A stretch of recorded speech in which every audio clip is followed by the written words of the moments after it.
Hey, I'm your host, Wes. And I'm your host, Scott, Come on in and grab a seat. because you're hanging with us at the barbershop.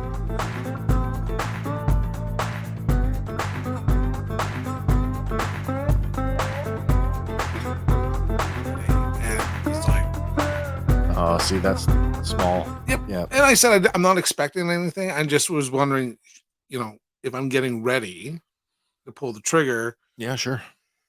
do I wait? Or are you giving me the best deal you can give me 365 days a year? And he's like, 100%. If we're getting a deal, you've already got the deal, I would say, uh, which I, makes me feel good. I would say for sure that they're going to give you the best street price. Yep.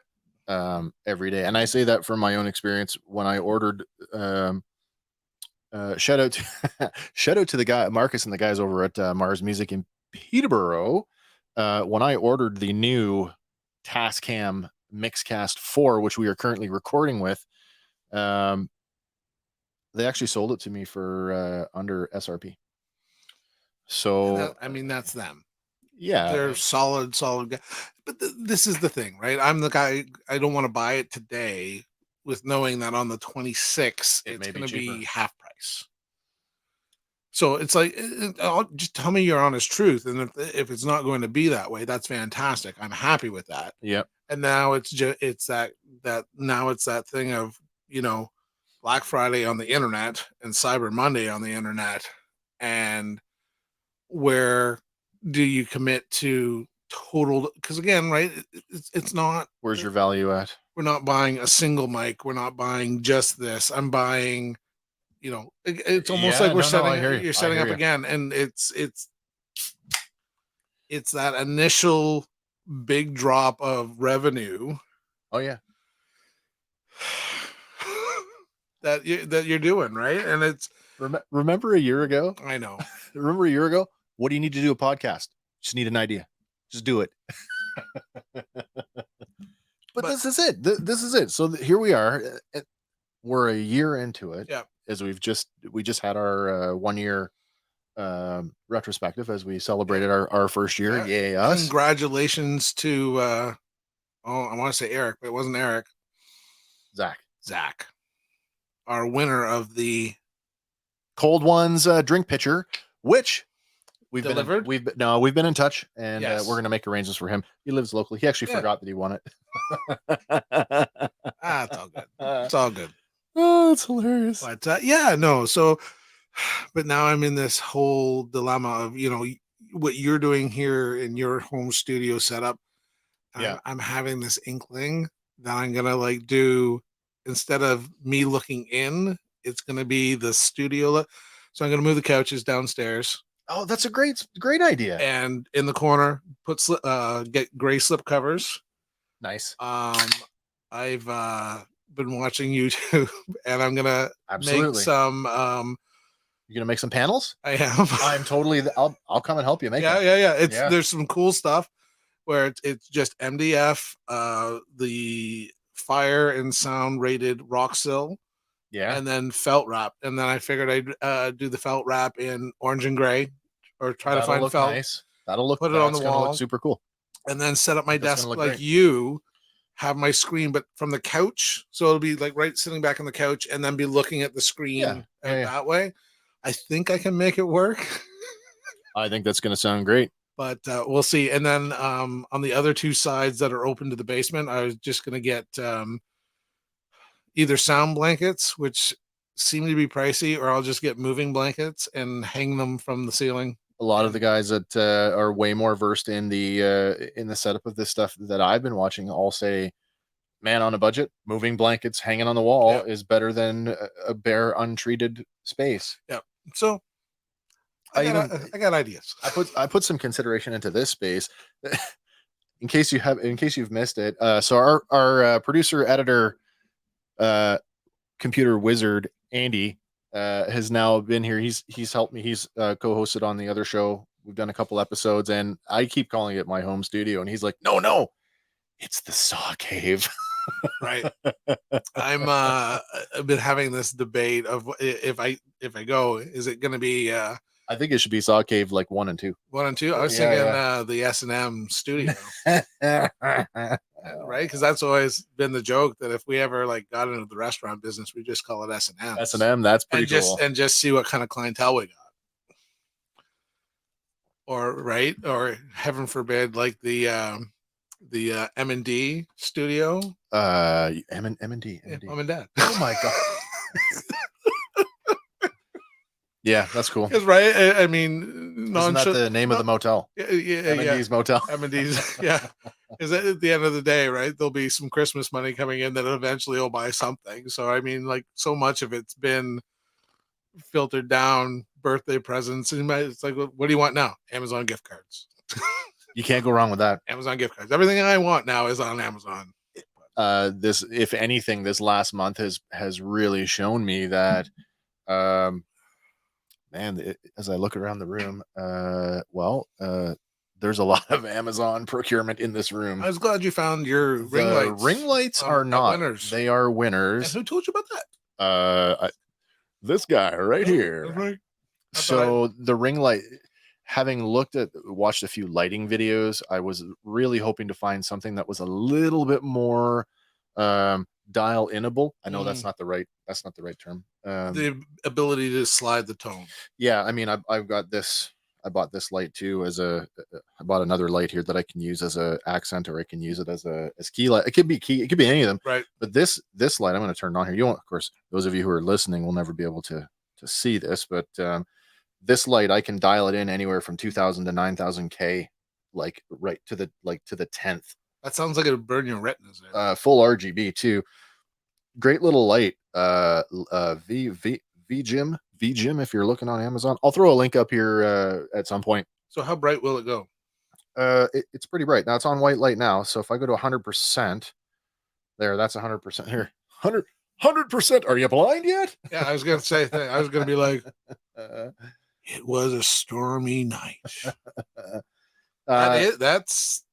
It's a USB-C. It's got a 3,500 milliamp battery in it. They say you better shut that off before it gives me a migraine. Sorry. They say that at full power, you can get 2 hours out of that, right? And at minimum power, so at 1%, 15 hours. You know what though? And from the days before video, yep, I always liked the tone of the studio when we were just using the window lights without the fluorescence above, just the colored light. Yeah, and this is very reminiscent of that. And I feel like, right, you've got nice backlight. Yeah. And this gives you enough that it's not like we're sitting in the dark. I think it comes down to that. The more we learn, the more we understand the process. And then, so lighting was a big thing to set up over the setup of the home studio, and understanding that, listen to me sounding all knowledgeable when I talk about key lighting, right? But understanding that different lights for different purposes, right? So wanting to have one side of my face brighter than the other so that there's some shadow, and then wanting to add lights behind to create depth. And there's a whole I really appreciate, what Andy goes through as a photographer. Yeah. That this is all stuff that he's thinking about all the time whenever he goes to do a shoot, right? Or any photographer for that matter. But I guess now that we're budding, I don't want to say videographers, but I mean, now that our show has expanded into video, this is just part of. Yeah, it's the direction you have to go. Yeah. If you want to be serious. That being said, we've just made a major leap forward in our ability to reach an audience. What did we do? We upgraded our streaming platform. For those of you who don't know, we use StreamYard. It's a fantastic service. They do have a free version, and if you're considering getting into streaming, live streaming, I highly suggest you check them out. But we just went to their Pro tier, which allows us to stream into 8 destinations simultaneously. I need to e-transfer you some money. That's true. Well, you know what? I'm the guy that said, I just want to pay you in full. And you're like, oh, I'll just take it monthly. I'm like, oh, shit. I know it'd be easier for you. You're in for a world of disappointment. I don't want to take your money up front because, like I said, if we're not getting if we're not taking full advantage of what it can do. Man, I don't care. Well, I'm glad you feel that way. Yeah. It's like, oh, yeah. Yeah. So, we're on Twitch now. We're Twitch TV. Have you watched us on Twitch? You know what? I know as much as you do about Twitch. I know that we're on it and I know how to get there, Right. but I don't know. I don't know. Can I go to Twitch right now and see if we're no, because we're not streaming, we're recording it. Yes. So Yeah. On Sunday though, when I go and do the stream for our sister show We're sending for it there for Fandom Power, we are going to be streaming into all of our Facebook locations. So the Sawcast, our production page, our fan group, our fan page, as well as our production company Twitter feed, the show's Twitter feed, and our Twitch feed on Twitch TV. So yeah, interesting. lots of ways to consume our show here, and of course, we are still on all the audio places where you get podcasts, Yeah. where they're at. So there. It's funny. I was talking to somebody at work, and they're like, "I can't find you on Spotify," and I just keep How getting. do you not? I know, because they were still stuck on the song tab, and I don't use Spotify enough, and you have to move over to the shows and podcasts. Yep. Yeah. And then she's like, "There you are," and I'm like, "Yep." So, all right, Scotty. Well, here we are again. Welcome back to another episode of Hanging at the Barbershop. yeah, I feel like it's been a season 2. Spoiler. Season 2, if that's what we're calling it. I don't know what we're calling it. All I know is, hey, did I tell you that we resolved? It was the easy route, the path of least resistance. We resolved all of our copyright strikes. You stripped all the music. Stripped all the music out of them. So I think so. No intro music. Our original intros for this show, fortunately, have not been stricken. The other show got hit. Anything I'm involved in seems just to be fun. It's brought me to the point where for fandom, I'm at the point where it's like, as the primary host for that show, I'm just thinking of just throwing money at it and getting one of the guys getting a Fiverr dude to give me an original intro. Yeah, this is sort of the feeling I want. And, yeah. But yeah, I feel that way. If I pay for it, then I own it, and then no one can. Right. And so then if anybody wants to dispute it, then I have more of the legal clout because I own the material. That's the funny thing, is these people are saying they own stuff they don't anyway. It's such a shady spot to be in, and I mean, again, YouTubers understand this, where I never thought it was a thing, but apparently it is, where you can just go around and start gobbling up royalty-free music, rebranding it, and then claiming that you are the distributor of it. Yeah. Doesn't seem right. I know I'm laughing, but it's because I'm angry. Yeah. So this week we are going to talk about other things that probably make you angry. Oh, that's great. Yeah. Oh, I got to get your photo. I'll do that while talk to the people while I get your So this is sort of a throwback to one of the questions that we posted not too long ago about if you're going through Tim Hortons and your order's wrong, do you go in and wait in line, or do you go to the front of the line and tell them that your order's wrong? and there was actually good traction on that. We got some of both sides. You are the point of you will wait in line. And you're that guy. And I'm the guy. Yeah, I've waited. I've paid. You made an error. I'm going to go to the front of the line so you can correct my error and I can get on my way because I've already waited once. See, and there was a middle ground comment that came from one of the guys that I used to volunteer with at the Legion, who had said, up here, you could get away with that in an urban center like in Toronto. They'd be you'd be back of the line. You'd be like lynched. Right. And that part of me says, I don't care that you've waited in line. I'm waiting my turn like everybody else. Yeah, I'm that guy that if it would happen to me, as upsetting as it is, I go back in. Those people, they have places to be. They got to wait too. So they don't know that I've already been there. They just see. Sure they do, because they see the look of disgust in your face and that you're already walking up with a cup of coffee or a bag in your hand. And they're like, fucking people have messed up again. It reminded me of that. I played it for Kim. There's that clip, and I can't tell you what movie or what TV show it's from. Mandy Patinkin, the guy from The Princess Bride. He played Inigo Montoya. Okay. you killed my father, prepare to die. Yep. He plays this, I don't know who he plays, but basically it's this lineup. I don't know if they're at the bank or they're at the DMV or wherever they are, but this lady walks in. She kind of scans the room and she walks up to another lady in line who's ahead of Mandy Patinkin's character. And, oh, hey, Carol, hi, how are you? And they just start, a jibber jab. So she's like, now inserted herself in there, but she's tried to slide in there. And he turns to Mandy Patinkin's character, turns to the guy behind him, and he's like, could you hold my place in line? And then he goes, excuse me, ladies.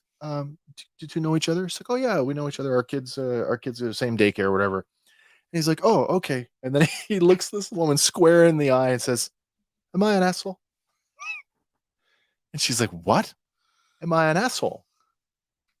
And she's like, no. She's like, and basically he goes off and says, because you basically treated us like we're all assholes when you came in here and did that. And she's like, well, I've got places to be. And he basically stops and goes, he's got 3 minutes left on the meter. She's got a cake in the oven. He's got a thing to do. We all have things we need to do. Now get to the back of the line. So as I would say that the tempered part of me would agree with that middle ground. Up here in cottage country or in... I can't wait until something goes wrong and you're waiting in line and I'm going to cut in front only if it's you. Yeah, I'll be then I'll make a huge scene. Hey, I'll scream at the top of my head. Wes, what's going on? Yeah, I'm just going to get a new coffee because they didn't put sugar in mine. Get to the fucking back of the line, you. Oh, but yeah. And it's funny because my daughter-in-law spoke out as a former... Yeah, she's a former Tim's employee. And what did she say? Just go to the front of the line and fix it. Just go and fix it. Yeah. The other thing is too, the other part of that equation was when Tim Hortons I think we can all agree that in the last 5 to 10 years, there's been a major revamp of procedure and policy where everything there's place your order here, pick it up over here. Right. So there's the landing area for your stuff. I went out the indoor this morning. You badass. You know what? If they would have left me where I was, I would have been fine. But then they opened up the second cache. Oh, yeah. And I was at that end. And I'm like, that door's all the way over there. Yeah. And the door I came in is now like 2 feet away from me. Right. So I'm just like, you know what? If nobody's there coming through, and no harm, no foul, right? I managed to maintain my 6 feet of... Your 6 feet of distance. Oh, yes. Good for you. So I was good. I think if you go to the landing area, you're more likely to get, if you can flag somebody down. Hello. No, for sure. Get your order fixed over there. I also believe that show this picture. Yeah. Okay. So this is recently, isn't it? Today. Oh. All right. Let's bring this one up here. Oh, everybody who gets coffee in the morning, I'm sure can appreciate this one. Here we go. That's not just a little bit of grounds. For those of you who are taking part of this, just the audio only, we are currently looking at an empty coffee cup that is, it looks like it was used to dig through a sandbox. And you know what? The cup of coffee was good and I wouldn't have complained. And I'll, it doesn't matter if it's cold or hot or lukewarm. Sure. I always finish the last. I'm not one to leave. So grab the cup, threw it back, and then I'm like, chewed through it. Yeah, and then kind of stopped, and then I'm like, I'm gonna take a picture of this for tonight. What is this freaking bullshit? And you know what? And by this time, I'm not anywhere near the Tim Hortons that created this travesty of a cup of coffee. Can't take it into the other one. Which you probably could, but that's not fair. So I'm gonna bitch to everyone I see. I'm gonna share it tonight. Yep. And then the next time they mess up and I bud to the front of the line, I'm not gonna feel bad because this is the type of they got a freebie. Justified. 100%. I am justified. Or the times that I'm running tight and they forget to put bacon on my bagel and I'm turning on the paid for that. Yeah, you've paid. And I'm turning on to County Road 17 and take the bite of my bagel. I'm like, fuckers, there's no bacon on this. I'm like, well, I don't have time because it was tight. I'm not going to drive back down there for $1 worth of bacon. But as I say, when I'm in town and I can, I'm going to the front of the fucking line. Yeah, I think it's one thing that they've mistaken your order. Like they didn't stir your coffee, but like it's not like you didn't get sugar. sugar is part of the coffee. You asked for bacon and you didn't get the bacon. But I mean, go get your if bacon. I asked for black and they gave you cream, would you go back and get a black coffee? Yeah. See, not always. I know. I'm going to say no, I wouldn't, but it has nothing to do with how I feel about the issue. Yeah. It's that I started as a coffee drinker on double. So you're saying because you can drink it, yep, you would drink it? Yeah, because I'd rather have the coffee than the hassle. Okay, now here's the other thing. Sure. If you're a 4x4 lumberjack coffee drinker, yeah, and you go and take the first sip and it's black, and right, you're just trying to be a man and drink a coffee, but you gotta have 4 cream and 4 sugar. You should just switch to frou drinks and just be done with it. This leads into something else. I'll say this: if you're drinking Ethan, if you're drinking a coffee with that much cream and sugar, you should be going to Starbucks. Whatever, but right. So that person deserves to go back and be like, I didn't get what I ordered. Does that look like a 4x4? Whose coffee do I have? I don't know. Because somebody's now drinking. Sure. Could you imagine expecting black and taking that first sip of a 4x4?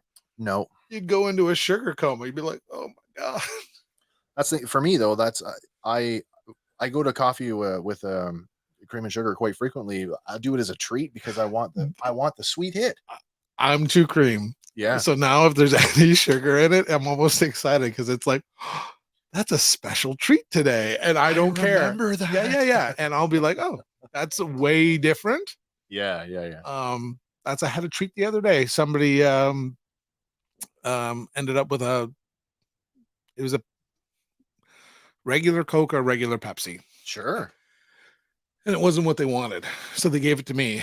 And I've been 3 years, Diet Coke or Diet Pepsi. And I drank this Coke and it was like syrup. It was so when you were done. I didn't enjoy it. No. And I like pop. But me too. But having an OG, have you had actually speaking of that, have you had the new Coke Zero? The one that's got the it's in the black with the gold label on it. Maybe I bought a case of it because it was the only thing in there. What'd you think? It didn't taste any different. Oh, I thought it did. I don't like it. You don't? No. Okay. Whatever they've done that they said new less. I don't know, but it's not the Coke Zero I like. So now I'm back to just regular. Whatever it is, it's got to have caffeine in it. I'm not. I mean, there's obviously pops like root beer that just naturally don't have caffeine in them. But you're all right with that because you're not drinking a root beer. Right. But when I get a cola, I still want the caffeine in it, right? But yeah, so for me, Coke Zero or Pepsi Zero, as it's called, I'll get whatever I can get because as we know, the pandemic has shut down production on some beverages. Yeah. Yeah, it's okay. It's just okay. So there we sit. You're patient and wait, and I'm a barge ahead and get what I want at Tim Hortons. What are you gonna do when the guy tells you get the back of the line? I'll be like, I've already been in line. Just hold on to your titties and let me get my order. Really, fixed. You'd be willing to do that? Yeah, I wouldn't be. I told the lady to shut the fuck up. That was browbeating the poor girl behind the desk. That's different. And I nearly went at I stopped in at a. Man, we're going full on restaurants, aren't we? Sure. Okay, so we were out earlier this week, and for those of you who are listening to the show in Canada, you may be familiar with Mary Brown's Chicken. You know what? I was a long time not going to Mary Brown's Chicken because of the wives' tales and the urban legends. But do tell, because I don't know what those are. Oh well, not that I'm ever a coleslaw guy, but I always heard their coleslaw was extra special. Oh. And this is whatever. And this is like back when I was a kid. That's fine, so like 46. This is probably when I was 60. I'm never going to Mary, and I didn't.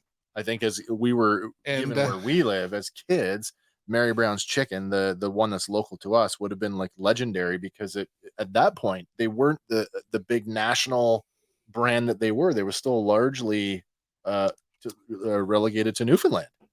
Right, but the one that's been in Lindsay's been in Lindsay a long time, forever. Like now, was this the Lindsay one or was this the Peterborough one? This was the Peterborough one. You see, this urban legend was specific to that location in Lindsay. Well, it's a good thing I didn't have anything with coleslaw. But the funny thing is, you like Mary Brown. I do as an alternative to, but I like fried chicken. So, and as things have progressed and we've hung out and, we're going axe throwing or whatever, we've gone a couple times because it's fairly quick and easy. Yeah, and it's not bad. It's darn good. Mary Brown's, you won my heart. You done a good thing, Mary Brown. So you're okay. Tell me a story. You're Mary Brown's this week. Mary Brown's this week, and the day shift is on, and they got a big sign up over the sneeze guard in front of the cash register to say that new employees training today, please be patient. And I have no problem with that. I mean, I worked in, mind you, it was many years ago. I think I was 14 or 15 years old. You should be patient every day. Right. So all your service industry. The lady that was training the young lad who was in the kitchen, she decided that he needed to also learn the front as well.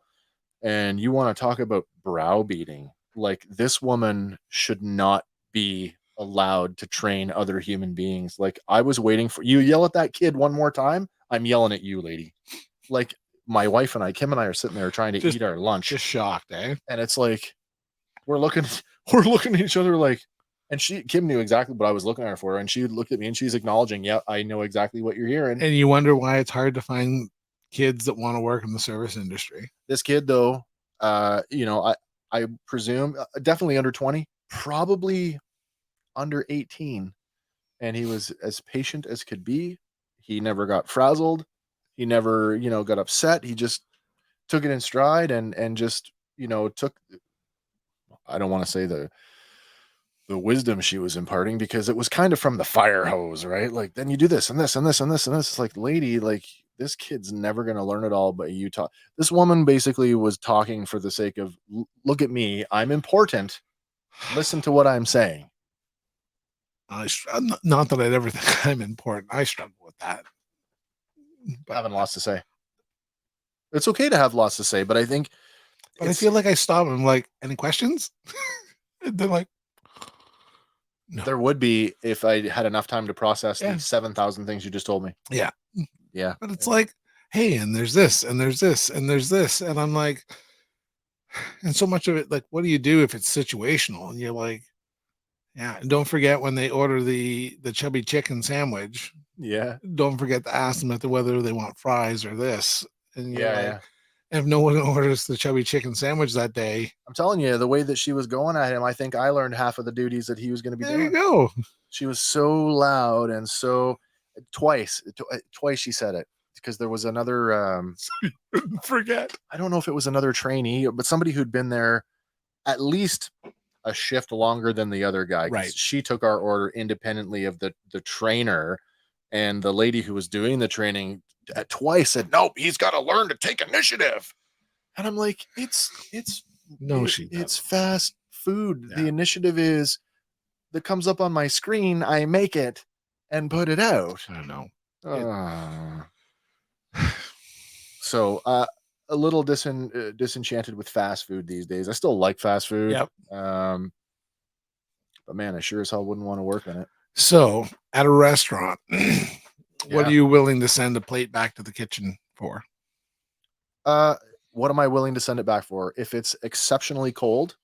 Yep. If it's exceptionally cold, it goes back. If it's not cooked properly, it goes back. Other than those two things. What about a hair?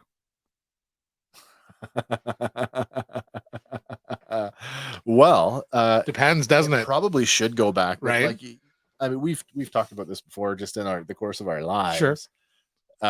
My former life as a uniform guy in the service of our nation, I've put a lot of shit in my mouth that has been on the ground and other, questionable places. So a lame, I'm more inclined to just pick the fucking hair out of it and just keep going. That's my inclination. And not be like horrified. I have out of my mouth and not been horrified, because I like the people that I was eating at. And I would have treated those people. I would almost treat those people, because I went there every day for the same thing. So it'd be like finding my mom's hair in my scrambled eggs, and they were wonderful people. And I'd be like, the first thing I do when I get a hair, so I mean, for those of you who are watching, it's no surprise. I have an exceptionally long beard. Make sure it's not yours. Right. That's the first. Is this one of mine? Because if it's one of mine, oh well. Yeah. But if it's not, sure, maybe there's a case to send it back. As long as it's not like to the point where I would think that it was like a short and curly. Well, this is it with the beard hair. The same coarseness. Yeah. But you know what? Some little old lady slaving over the skillet, making me eggs and bacon, and they bring it out, and there's whatever. I don't even care. So the one time that I didn't send it back, but I actually stopped the server was, oh man, I can't remember the restaurant that was there. You know where the new Chuck's is on Lansdowne? Chuck's Roadhouse. What was in there before? It's down by I am thinking, right? It's by Michael's. Yeah, that's the one. It was something very similar. Anyway, Kim and I went in there and we both had steak. Now she ordered like a 6-ounce steak, and I ordered like a 10-ounce steak. And there was no difference.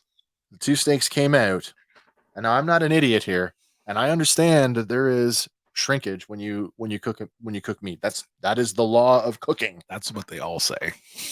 But it's true. I mean, you've barbecued in your backyard. You know that your steak is going to shrivel up. Yep.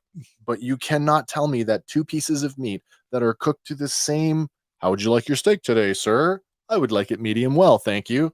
How would you like your steak, ma'am? I would also like it medium well. Yeah.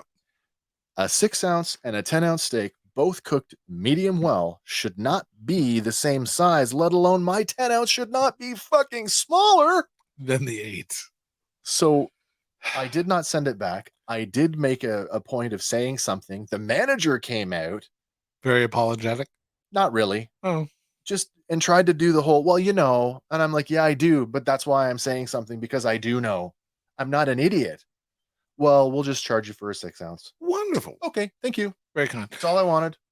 So for me, I'll take a medium rare. Sure. So I mean, if it comes a little bit more pink, I'm not too picky. Now Michelle, I'm the same way. Now Michelle, on the other hand, has to be well done. She's just at that point in her life. She doesn't want to cut it. She doesn't want us, right? So in our time together, I think we've probably sent back 2 steaks, and and was I with you for one of them? Maybe at the keg. Maybe for sure. We've done one at Montana's that I can remember, and the guy was super apologetic, and she's like, you know what? It really isn't your fault. No. She says, but I'm just. It's not you, it's me. I'm just really on that. I'm picky, and it has to be done. Where some people would be like, oh, it could just be off the other side of it. And she's not that person. He's like, oh, so you don't have to do anything. And I don't want the server. I don't want the person in the kitchen. I don't want anyone in trouble. I just need this done a little bit more. Yeah. So there's no ooze. And he's like, well, I got to do something for you. And she's like, we're not getting dessert. We're not those people. And it's like, don't worry about it. It's absolutely no. It's just the time that just, here we're talking, just go and fix it. Yeah. I'm not looking for you to right the wrongs of the world. So here's another great one. Yeah. So when the Rock Haven was still in existence. Oh yeah, the Rock Haven, sure. Lots of Christmas dinners and things were there. So I remember going up, dessert sort of buffet style. So a big stack of white pie plates. I go grab the first pie plate, and there's something on the bottom of the plate, and I flip it over. Dear God. And it's just crushed, just covered in pie filling. Oh, so set that one down. So obviously the next plate's got the pie filling on the top. So move it. Go to the next one. It's 8 plates later. So 7 other people went up to the buffet for their dessert, and I don't know. I was standing there. No one was getting past me because I just kept moving plates over to the left. And then I started a new pile, and whoever was there, she's like, what's the problem? And I'm like, they're all dirty. They're all dirty. They either didn't get rinsed. I'm sure I'm sure they're clean. I guarantee you they're clean because the pie filling was almost baked. the pie filling that is baked onto this plate, I guarantee you, has been sanitized. Yeah. But so much heat. But I choose not to eat my piece of pie off of that with the blueberries. Yeah, that's fair. Because I'm gonna get apple, and I don't want to cross contaminate. That is fair. But I wasn't even gonna complain. I just wanted to find a clean plate. Yeah. Until like somebody comes and asks you and be like, "What are you doing?" And I'm like, "You're holding up the line." And I'm like, well, "That's your fault." I've done that too. Especially we like to travel, and we like to travel on a budget. So I mean, when you're eating, buffet style everywhere, especially when you're in Cuba, and there's been days where I've gone up to the breakfast buffet, and it's like, oh, that dish has got something on it. Right. I've put it aside and gone to another one, and so yeah, I mean, dishes aren't. Yeah, I guess dishes I fall into that same place as hair. Like a hair would be okay. Um, a, a, a an entire I don't know plateful, maybe not. Yeah, maybe not. Have I ever told you the baby arrowroot cookie story? You sure have the one at work. Yep, you sure did. Have I told it on air? Oh geez, I don't know. So I mean, it's funny too because the times have changed. Yes, I'm a firm believer in the 3-second rule or whatever we're calling it when you drop something on the floor. But so I work retail. This is years ago. Oh, pardon me. And we're just walking the sales floor, and there's a arrowroot cookie on the sales floor. And the coworker I'm with is a smoker, and I'll be like, "I'll eat that arrowroot cookie if you, good Lord, if you quit smoking." And she's like, and she's like, "No, you won't." And I pick it up, and it's definitely been in a baby's mouth. Oh. It's got like 1.5 sides, kind of that moist, kind of soft, gushy. There's no crumble on that edge. No, just how arrowroot cookies go. Yeah. And I'm like, 100% you quit smoking, and gone. And she's like, "I didn't make any promises. I'm not quitting smoking." And I'm like, "I just ate a soggy arrowroot cookie." You're not gonna quit? I don't know. Like it's weird what people get weirded out about. Yeah. Though. Like the big joke about having fresh food in the field, and you dig out your camp plate and your camp cup and all that shit, and you go up to the line, and some senior NCO throws a fucking Salisbury steak on your plate, and as you're wandering back to your piece of the woods, and you trip on the root, and there's my Salisbury steak laying on the dirt of the Meaford training area. What do? You pick it up, you dust it off, and because if you don't, you're going hungry. Damn it, I wanted that Salisbury steak. So here, this current year, something on the floor at work. Oh boy. I'm looking at it like, I could eat that. Does that look like an arrowroot? And the same girl, she's like, "Scott, I know you would eat it, but maybe we're not in the current situation with a global pandemic that you shouldn't be eating somebody else's food off the floor." Well, good for you for taking that advice. And nice. And I'm like, "You have spoiled like a lifetime of fun for me." So I left it there and let somebody sweep it up. And I'm like, did you really feel like that I've been wrong? That was a missed opportunity. Oh, dude, totally. And I wasn't thinking that way. Absolutely, like, didn't think there could be some COVID infected person licking stuff and leaving it behind for people like Scott to eat and be infected. Well, I think that the idea of communicable disease adds a whole new, set of rules that nobody was really thinking about prior to, a year ago. Well, even now it'd be like, right, drink this beer. I'm like, "Oh, this is delicious. Do you want some?" And I would say, sure. We're in a different relationship, but I mean, like, for somebody else, it's like, maybe that's not a good idea anymore. Maybe not. Or right, even reaching into like a big bowl of popcorn, and right, I don't know, but and again, same thing with popcorn. I'm a oh yeah, and like then I reach in with and then I reach in with the same hand and so right, you've licked all your fingers. Yeah. Oh, that's finger licking good, man. Yeah, but right. If it's you and your wife, it's fine. If it's the communal popcorn, it's you. Well, maybe even the kids, it's okay too. But you and your weekend buddies, maybe not. Maybe not so much. Maybe not so much. You ever been thrown out of a restaurant? I've never been ejected from a restaurant. No. From a bar? I've been with people who've been told to leave, and because You were together. Solidarity. We're leaving. Right. I as well. Like, so I've never raised enough of a stink for somebody just to be like, get out. You need to go somewhere else. Yeah. I've seen it happen. I've seen it happen lots of times. And it's like, man, what was so egregious that was the hill you decided to die on? Like, I don't know. Was it your drink order? Was it? And I mean, I went with buddies.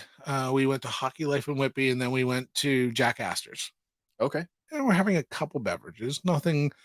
And we're talking, and there's the games on, and we're having a good time. We'd ordered wings, and we're not really paying attention to the clock.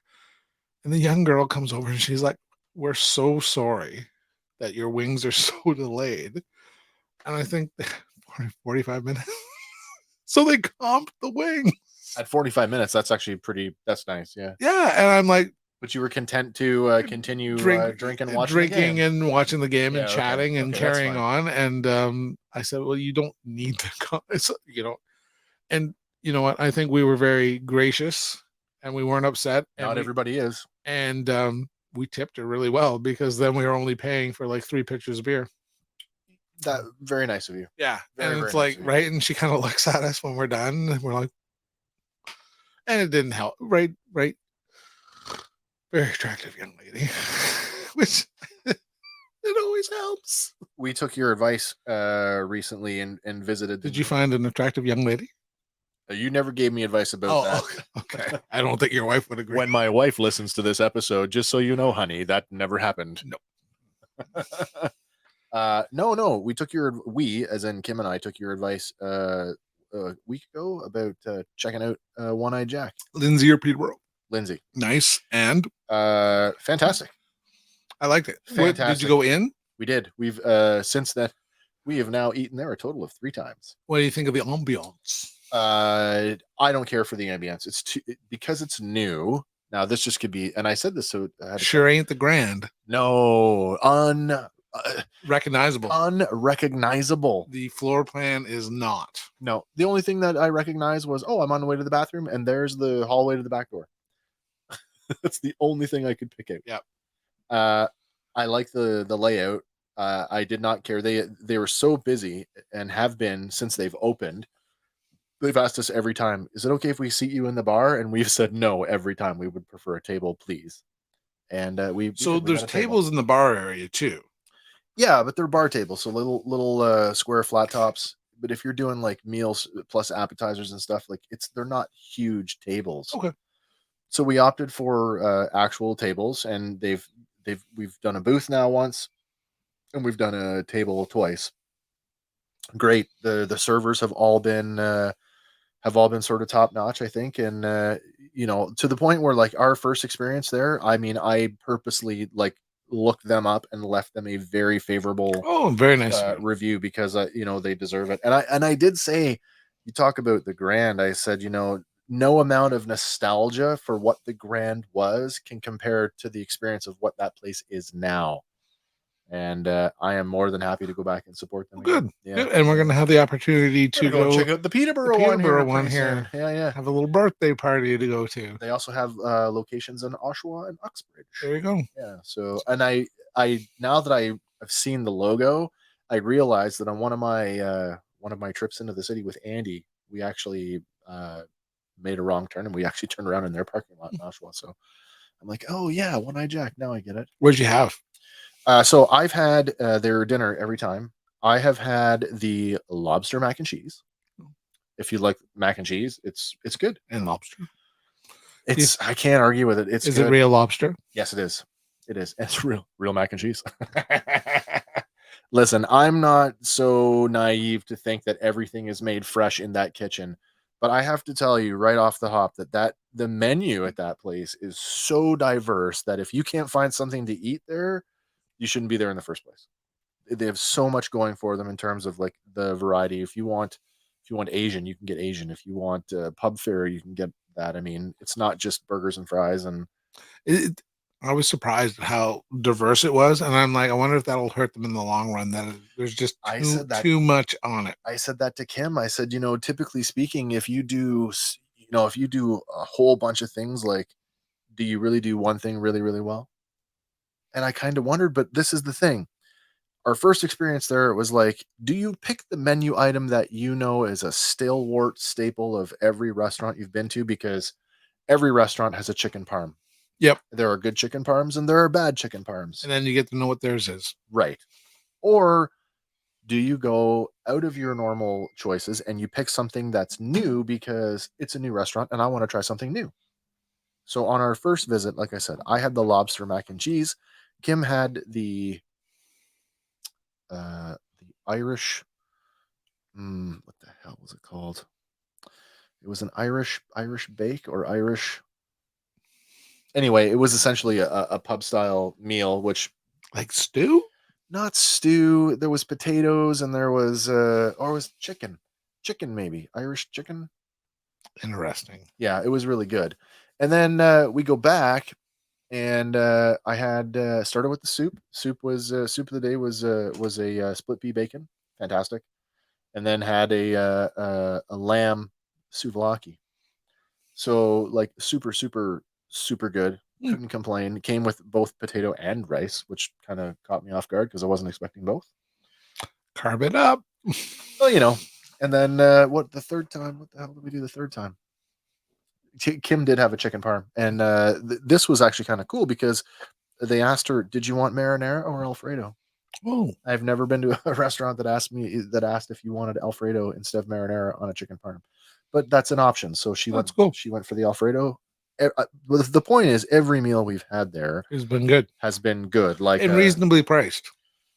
For us to go and have a dinner, and we beach. Kim had a glass of wine. I had a beer. 65 bucks. Nothing wrong with that. No, I think that for a That's sit down good. meal, Yep. absolutely. And so, like I say, when I'm disenchanted with fast food, like, it's been the staple of the last, almost 2 years of our life. And you eat a lot. We do. It goes along, right? Because you go to the movies, you grab something before or after. That's right. I mean, that's just seems to be the nuance of how you guys. Dude, there's a chance we might be going to the movies tonight for a 10 o'clock showing of the Eternals on the right advanced screening. I don't know if I can convince her to go now, but by the way, yeah, it's, what's going to happen. But Georgia sent me the spoiler link of the Harry Styles. Oh, did she? Yeah. That boy looks good. Does he? Okay. You mean from what a teenage girl would say he looks good, or as a Marvel fan? Both, actually. Oh, okay, that's good to know. Right? Yeah. It's I think it's an interesting choice. Okay, well, I'm looking forward to seeing how that plays out. The boy's got chops. Cool. So, any other mishaps? Oh man, I still have more to talk. I still have my birthday to talk about. Your last one. A while ago. Oh, okay. It's been a long time since I've had a real, like, anywhere you won't go because of just anything besides what I've already talked to you about. There's certain businesses in town here I won't spend a dime at. Right. Because their owners are an asshole. Yeah. But I mean, that's not quality of their food. That's the quality of their management. I would never know what the quality of their food is because I can't stand to get past the front door. There you go. But is there anywhere you wouldn't go because you just have never ever had a good meal there? I kind of staved off Eastside Mario's for a long time because I was just, not because it was bad, but just because it was like, meh. Yeah, just the same thing. Yeah, really again and again. I didn't find anything outstanding about it, and I'm not a big Italian, I don't want an endless pasta bowl or endless. I could go in and eat bread and nothing but, and by the time they, brought my meal out, and I have to wonder if, do they do that on purpose? They fill you up on bread on purpose. So you feel good that you're taking home another, like, Can't right? Open your purse. I mean, I don't know. They certainly have that ability to fill you up on soup or right, bread and salad. Yes. And then you get your main, you eat it, you're like, oh, I'm so full. And then you take it home and eat it the next day. Oh, I'll tell you, here's one for you. Recently, and I can't say how recent because I don't know, Swiss Chalet has taken to offering crispy chicken on their menu. And as you as we all know, crispy is just the buzzword. It's the new word for deep fried. Deep fried. Right. So I'm like, so can you go wrong with deep fried chicken in a chicken restaurant? I don't think you can. Yeah, you can. Are they? Yeah. Oh yeah, you can. Not good. No, I don't know what they're doing. Now, which Swiss Chalet? Peterborough. Okay, so it's a standalone Swiss Chalet. It's not like No, it's not a Harvey's Swiss Chalet. It's a Swiss Chalet. right.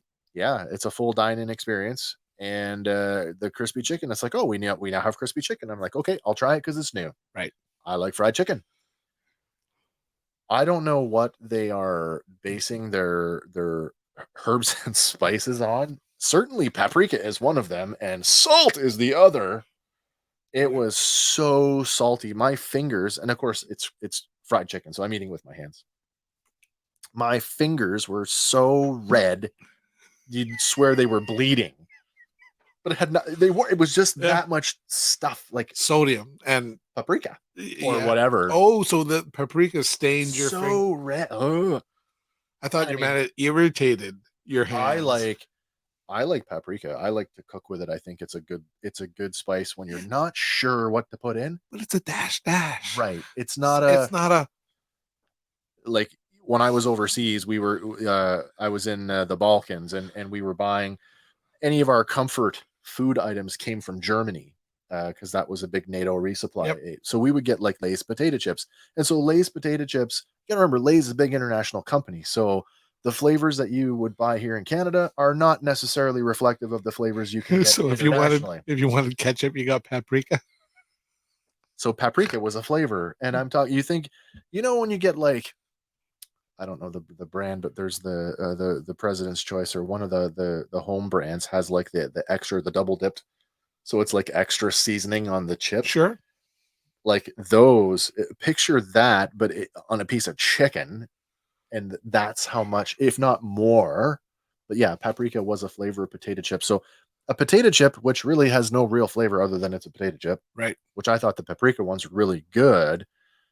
Not if you put that as much paprika as on that chicken. You think they would have got some sort of like a semblance of somebody would have said, "Whoa." So here's because that shake and bake is probably pre-mixed. No one's mixing it back in the kitchen. I would think so, but then I wonder, like, have they hit the tipping point where it's like, in order to offer that, it has to come frozen?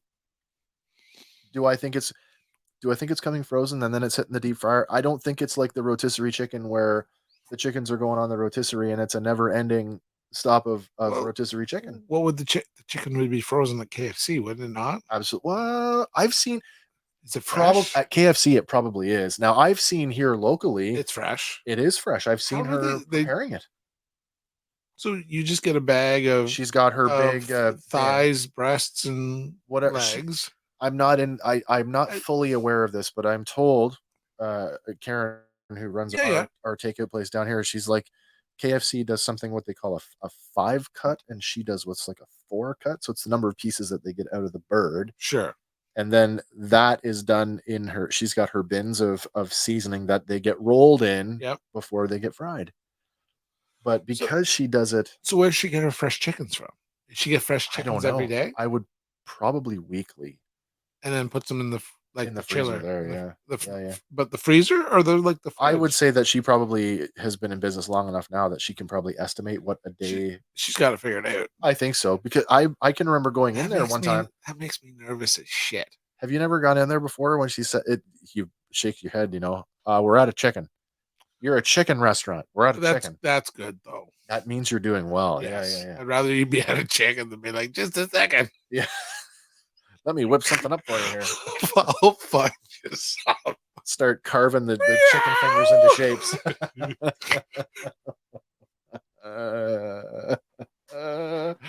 But yeah, so I mean, like, if she can do it fresh, presumably, and it's good. We're not.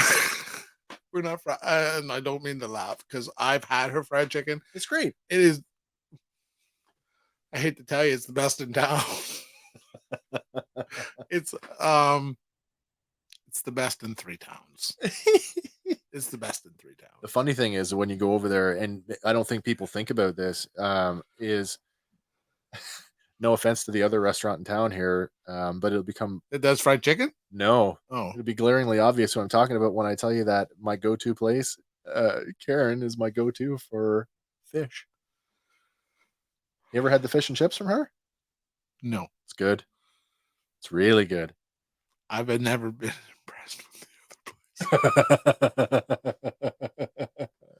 Listen, the legendary. Yeah. The name might be because like there's never that restaurant has never just for the halibut. No, people love it though. I know, but it's not like it's the original, the only just for the halibut in the country. We're wrong. In what sense? That's not the best in town. Because, like, right, 3,200 other people in town think it's the best. You know what, though? But I would still get my fish and chips. And again, I haven't had in town, but I would still make the drive over to Fallsview to see Samina at the Locker. Yeah, sure. Their fish and chips, fucking mint. If we're going to talk about the Locker, I cannot mention the words the Locker and not mention the steak sandwich in the same sentence because that is the best steak sandwich on the planet. She does a good. She's had so much history in the restaurant service, yeah. Whether it's her own business or the places she worked beforehand, and I think she's taken the best things that she's learned from people. I think so, and put it into her own business. And I think she's a conscientious and caring restaurateur. For a very short period of time, Samina and I actually worked together at the Fallsview when Manfred used to own for it. Sure. Yeah. That's totally the joke that she's back. And every kid that ever worked in restaurants in Fountain Falls worked at the Fallsview for Manfred, under the table for cash. Yeah. It was the lowest paying job I ever had. I think at $3 an hour. Yeah. You should have worked at Home Hardware. Why, your dad would have paid me less? He might have. I remember. Did he pay you less? 100%. You're going to work. I used to take I probably owed the store money. I'd take an IOU out, go over to Fred and June's for fries and a Coke on my break. And then Grandpa would like come to the IOU when he's paying me and be like, and I'm like, it always made more sense if you were smart. You were better to line up your break with Grandpa because then he'd pay. Nice. Oh, I think getting back to the food thing, I mean, I'm not so disillusioned to think that everything that comes out of a restaurant's kitchen is freshly prepared. It just can't be. It can't be. So I mean, the KFC thing, you know what? Maybe for like national standards, where like it's a huge big company where there has to be a certain consistency across the brand. Maybe it is already done and it just shows up on the truck like that. Yeah, it'd be interesting to talk to somebody and just kind of enlighten us. But I mean, now I think too, like I always say it wrong. The thing that you like, right? You put the meat in the bag and then the bag in the water. Sous vide. Sous vide, yeah. But I tell you, that's how your steak's getting cooked. It probably is. And then they're finishing it on the grill. Yep. I don't know that 100%, but I can't see because that's guaranteed, right? There's just temperatures you cook it to for rare, medium rare. Yeah. Well done. No, you're right. You're right. And then you just you grill it out and finish it, and that's how you get. There's a lot of stuff that because as you know, we are not there are protracted periods of time in this household where neither one of us want to cook a meal after doing whatever we've done for the day. But then there's times where it's like, oh, we didn't take the thing out from, and I'm a big one of convenience food. Well, there is that, but what I was gonna say is, there's so many things that you can cook from frozen and it makes no difference. You know what? I would tell you, I prefer doing some things from frozen. If I wanted, chicken breast. I was gonna say chicken is the big one for me. I'll take a frozen chicken breast, throw it in a pot of boiling water, and I'll finish it on the barbecue. Right.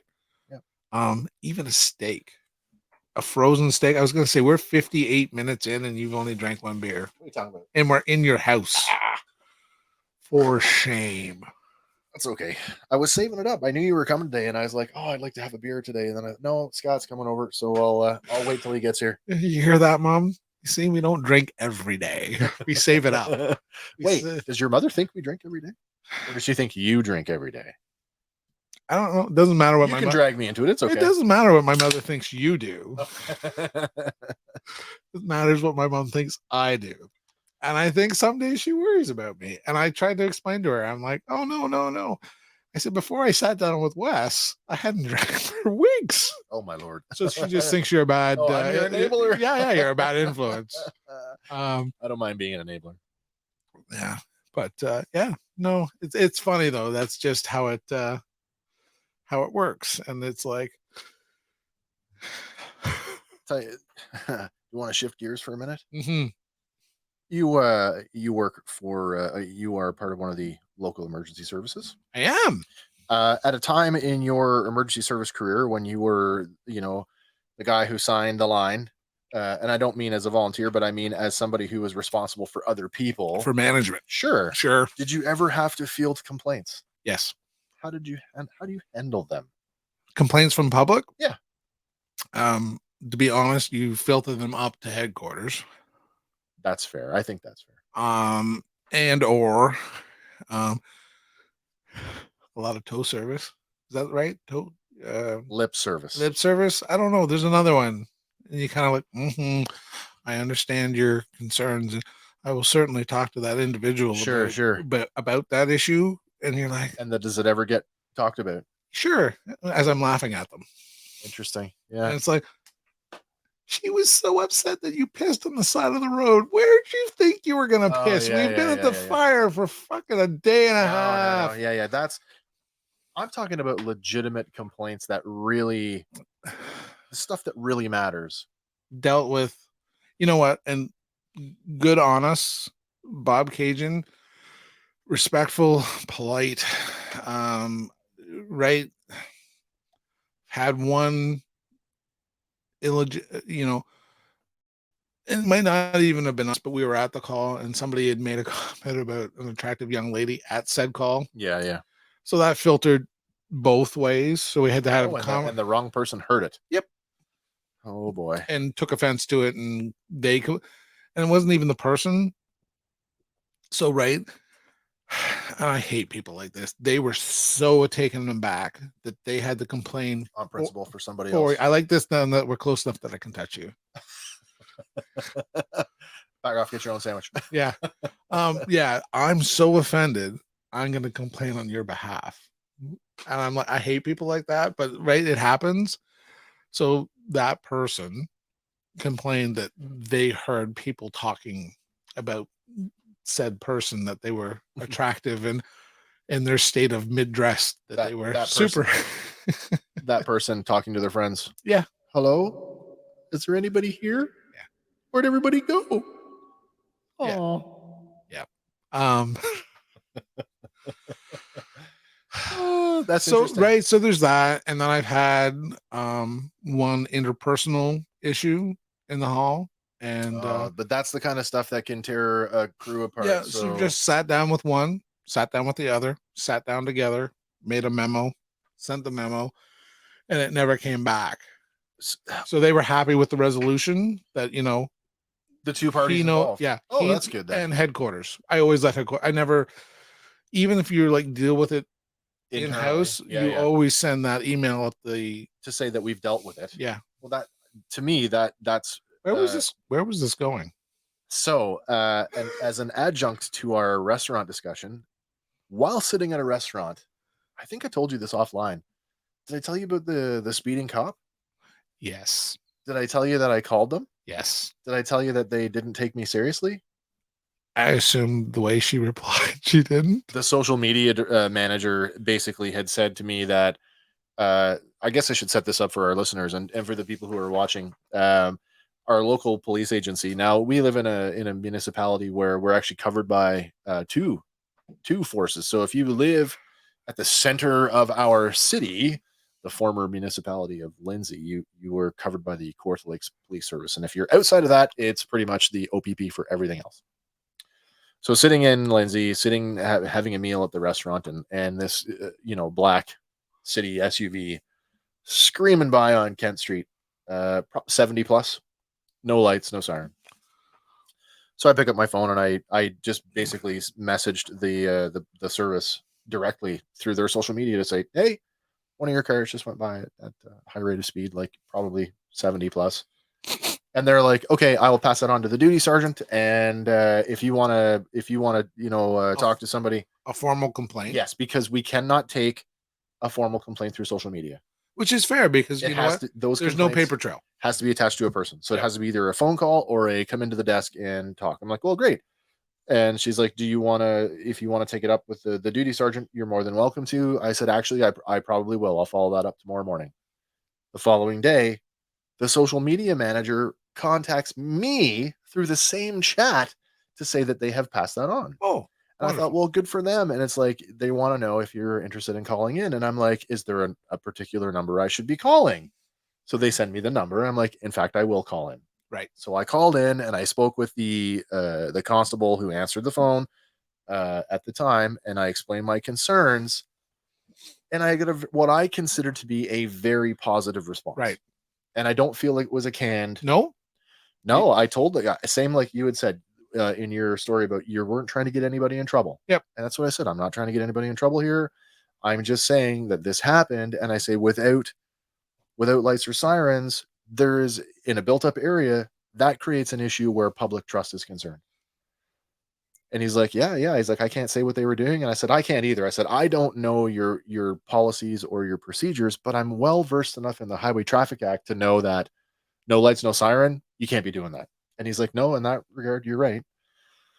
He's like, well, leave it with me, and I'll try to find out who those people were, what they were doing, and I'll find out who owns them, like who their supervisor is. It doesn't take too much. No, and I said to him, listen, I mean, it's a small police force. I said, as a former service guy, I mean, I'm a rules guy. I totally get it, and so that's what you got to do. You know what happens? You know what it is? He totally knows who it is. Yep. And he doesn't like them. I don't know. Or they're already written up, and he's like, who knows? Perfect. Call him back. Get him to call me, and we're gonna fucking nail this guy. That's not what happened. So here's what really happened. Right. 5 days later. Oh, the fellow that I spoke to, the constable that I spoke to, asked me, would I like a call back? And I said, well, really just enough to say that, yes, we've dealt with it, or yes, we're dealing with it, or we've identified the issue. Yep. Yes, call me back. Okay, no problem. 5 days later, which is fine. Yep. I get a call back from a sergeant, an actual sergeant, different officer, who tells me I could play the record. I've saved the message. Oh, he left the message. Okay. I've saved it. Right. I'm not going to play it, but I mean, if anybody really wants to hear it, reach out to me and I'll forward it to you, because it's kind of funny. But I get this message from the sergeant who says, yeah, we figured out who those guys were. And then he tells me, he's like, yeah, I talked to them, and based on what they were doing, he basically says that, yeah, it was okay for them to be speeding with no lights and no siren. There you go. No, that's not where that goes. Under what authority? That's it. This is why I say, like, what do you do? How do you take a complaint? How do you handle that? He doesn't have the authority to make that decision. Are you going to call the ombudsman? No, I've already escalated it to the office of the Ontario, the OISP. So Chief Mitchell is going to get a complaint across his desk that's going to detail exactly what happened and how I was dismissed by his own officer. So you think that was lip service? Absolutely, it was lip service. You, as a supervisor in a police service. So let me put it to you this way. You may not have said the words, but you have just told me, by dismissing what I said, your officer was speeding in a built-up area in the middle of the day with no lights and no siren, and you, approved it. You, Sergeant so-and-so, have decided under your own authority, because what does the Police Act say? What does the Highway Traffic Act say? It doesn't say that you, Sergeant so-and-so, have the discretionary power to just say, it's fine. You don't have that. And if it were you or I doing that, no discretion would be given. It would be up to a judge. It would be up to a court justice. So when you dismiss me like that, I have no my own moral center says I have no choice, but I have to escalate that. So I did. And so I now patiently am waiting to see where that's going to go. Wonderful. Yeah, and I got to live here too. Yeah. But seriously, like, you know, how do you do that? I mean, talk about the erosion of public trust. The other aspect of that is, if you're telling me that you've decided that it's okay, how do you get the public to come forward when it really matters, when they can't trust you, when you're abusing your authority like that? Yeah. And that's what it is. It's an abuse of authority, and it's an erosion of public trust. So from those two perspectives, that's the reason why I chose to pursue it. Not because they were speeding, but had you have told me, I've dealt with them, they've been counseled, they've been, reaffirmed that, that's not acceptable. You could have given me lip service and I'd have been content to let it go. I'd be like, oh, wonderful. But you called me up and you left a message and said, yeah, it's okay. No, it's not. It's interesting because I have a friend that's an RCMP officer. Sure. And we often talk about texting and driving. Mm-hmm, mm-hmm. Oh, that's a dog. They want in. There's a four-legged creature staring. I was say, what's that sad whining noise? I don't know what they're doing. But and we often talk about texting and driving, and I'm like, I see cops texting and driving all the time. I got a good one for you on that one. And he's like, well, sometimes it's better to be texting than on the radio, because the radio is, lots of people can hear what's said on the radio. So we may be getting an update over our phones that we need when we're responding. I have no trouble, and there is a section of the Highway Traffic Act that makes exceptions for police in the performance of their duties. But that brings the question, and this, you can find all kinds of public documents on this online. It begs the question, like, for example, how does and it has nothing to do with it that it was a female officer, but there was a female officer in Aurelia that I watched going by one day on her phone, and I'm sure she would say that it was in the performance of her duties, but the bright pink cell phone is not a work phone. But sometimes it doesn't matter. It should matter, though. It doesn't. I say that it should matter in the sense that if you're going to make an exception that in the performance of your duty, it should be issued. It should be an issued phone. Yeah. Because if the phone is issued to you by your work, so be it. Nothing for me to say about it. It's amazing that I would tell you the number of officers that I've dealt with in my work, and I feel like I'm getting both. And then I don't know what the difference is. And I think sometimes it's simpler if you do it on your personal phone. I think that's and you exactly don't and you don't tell them it's your personal phone. I think that's exactly what it is. Your work phone can be subpoenaed. Your phone can be subpoenaed. None of you don't tell them. And if they find out, that phone can still be yeah, it can. But this is, I think that's why because this was the thing. And on the fire department, when guys were like, oh, digital photos are way better than analog, blah, blah, blah. And they're taking pictures with their phone. And they're like, man, if they realize that you did that, or you're taking your notes on your phone and you tell them, and they're like, oh, we'll just subpoena the phone, and be like, well, it's my personal phone. Doesn't matter. No. Judge doesn't care. No. So, right. We had to have this conversation about, like, just stop taking pictures on your personal phone. Yeah. And I mean, that is what comes down to, again, all this stuff. It's all leadership stuff, right? Yep. But, good policies and good procedures that make sense, that are written from a point of practicality, and that are not just, the top tier who is so far removed from the workings of the guy at the bottom that they have no idea what's going on. If it makes sense, then it should be okay. Yeah. Well, you'll have to do an update on what you I'm curious to know, because there was a window of when you submit the complaint, they ask you in the online submission, are you open to what basically is called early resolution? And the early resolution process basically says that it's basically mediation is what it is, where you accept the answer that they give you and there's no disciplinary action whatsoever. And I'm like, I've already tried that. And I said that in my complaint. I said, I've already talked to them once. I said, the reason I've chosen to go this route is you didn't take me seriously the first time. So why would I agree to it a second time when you're just going to tell me the same thing again? So No, I want it to go through the steps and the process and actually see. But they have to look at the complaint and actually decide if they're going to action it. Because you can imagine the type of frivolous crap that comes in. I don't like Constable so and so because they wore red socks. Right.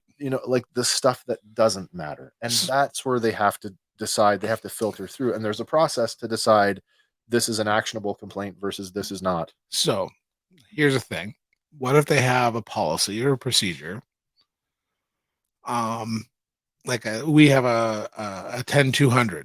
So a 10-200 is respond. Yep. No lights, no siren. Because it is, and then we, as fire service, we park farther away and wait for the next line. So usually it's yeah. Because it's a threat to persons or something else, whatever, right? So I mean, if they have some sort of policy of not to respond lights and siren, because lights and siren may trigger the person, could escalate the situation. So I mean, to me, there's been push forward in policy and procedure. I'm sure there is, but I mean, it wouldn't have taken too much. All they would needed to say is they were responding to a call where lights and sirens would escalate the situation. You know what? And again, I could have accepted that. You know what? And there's always this buffer of speed, right? Because it's like, arrive there safely, do no harm. Mm-hmm. And but right, it's like, oh, you're going to whatever the call is, we could, whatever triggers you, right? Sure. Whether it be, I was responding to, a domestic violence, sure. Youth injury, whatever they get. And for that officer, that might be the trigger that they just put down a little bit more speed where they. This is the thing. Yeah. We as the public are not privy to that. And this is the thing. And maybe that's where they sit in, in the execution of their duties that evening. And he's not going to go into the details of what they were responding to. No, but I think when somebody makes a formal complaint, you should be able to give enough information. A little bit more. Without disclosing, and as I said, the nature of the call. The same way, like, when I worked in healthcare, like, we're allowed to give out, dispositions and prognoses, so people can have a rough idea of, like, this person is going to recover. Yeah. It may take them a while. You could have given me, like, they were responding to a call where that was just not appropriate. And maybe he just at that point, poor communication on his point. Absolutely. Yeah. And like I said to the first guy, the constable who I thought was very interested, I said to him, listen, as an ex-military guy, this kind of stuff comes up all the time. And to me, these aren't really, very rarely are they cases for discipline. They're training opportunities. Yep. And so that's the way I presented it. That's how I treat everything. Well, really though, but it really is. Right. Training opportunity. And if you're really invested in being here, you'll take it as such. Yep. If you're not, then we'll just go to the next thing. But yeah, we had that this week. And I'm like, you know what? I really apologize. There's nothing I can do about what happened. Yeah. But I said, we'll take the time to talk about it. Same thing. So this, I believe it's the steel workers of the union. Yeah. Okay. So they have a big push, or I can't think of the word, but like a social justice swing sort of thing. Sure. So they're big fans of having everyone make a fair wage. Yeah. So they are currently championing. Seems like a right thing for a union to get behind. Right. Especially if we could unionize them. Yeah. They've taken a big swing at overseas offshore production. Like steel production? No. Oh, okay. Anything. All right. That's fair. So I'm in the clothing business. Oh, yeah. So I probably had this conversation with the same gentleman 3 times. He comes in, he's like, he likes these pants, and he buys these pants, and he flips right, and he's like, oh, can I speak to a manager? So you go up and you're like, hey, I just want to let you know that these are made in Bangladesh. And I'm like, yeah, they are. I said, if you go to the website, I almost, like, I know I said, you can go to the website and look at our ethical sourcing. And he says, yeah. do you also know that you don't pay these women a living wage? And I'm like, I said, do you also know that you can go to the website and get the link to our VP of communications and she'll be happy to talk to you? At that level. Yeah, why not? And I have no comment. I appreciate what you're doing. But that's so far above you. And I understand what you're doing. And he still bought the pants. Right? Oh, and it's like, man, you like them so much that your ethics did not prevent you from buying them. These $49 pants, so you want us to pay them whatever it is, more money.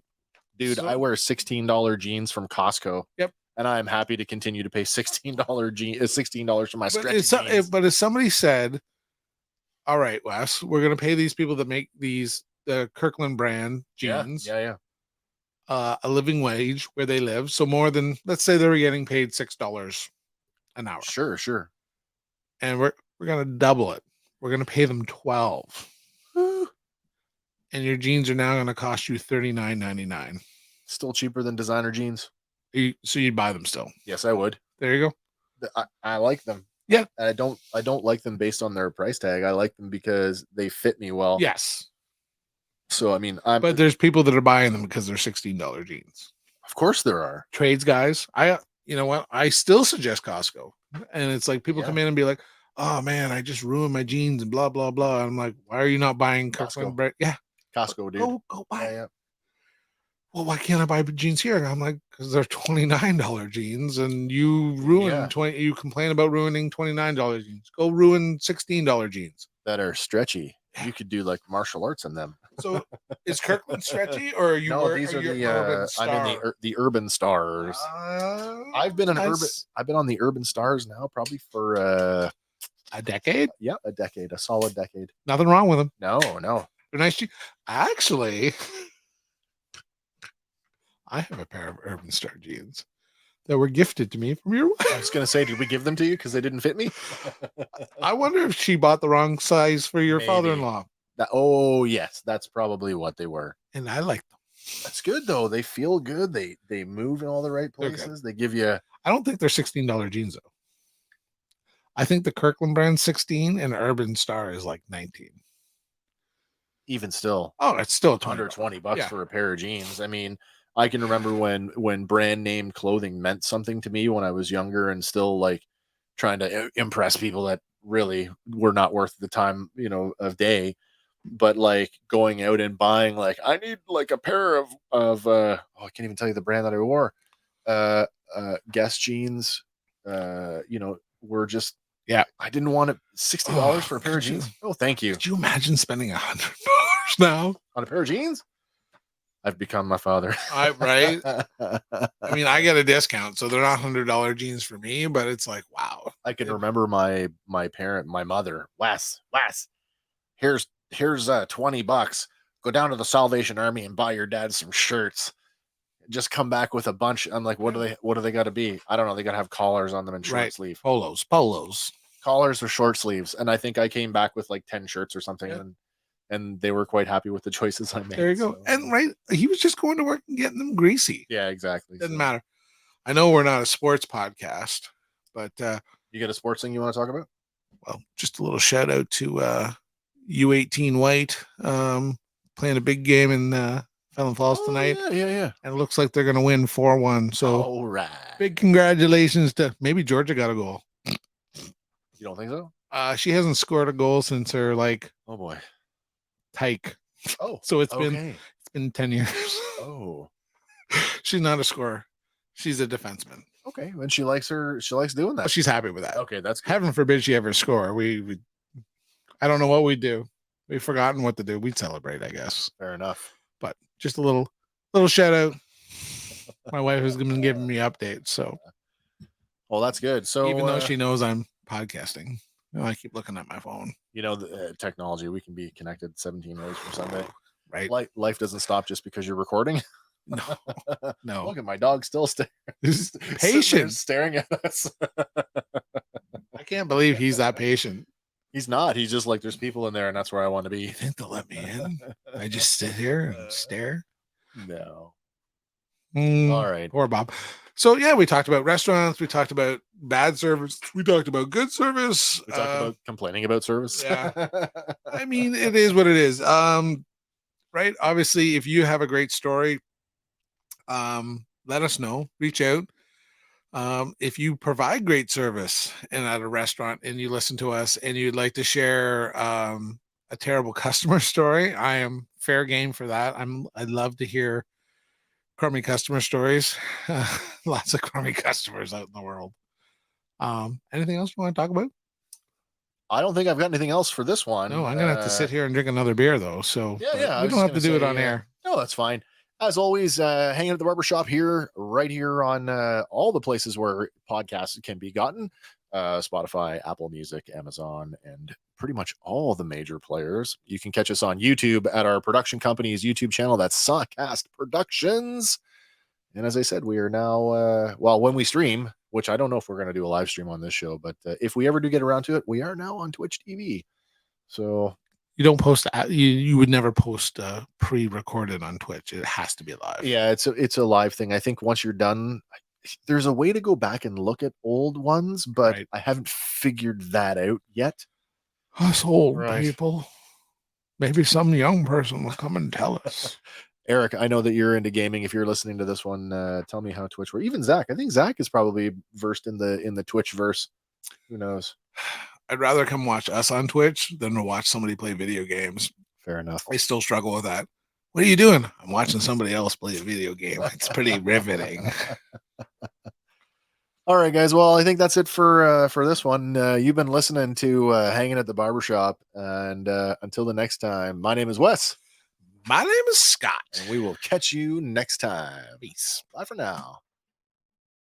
Hey, thanks for hanging with us at the Barbershop. You can find us on all your favorite podcasting platforms.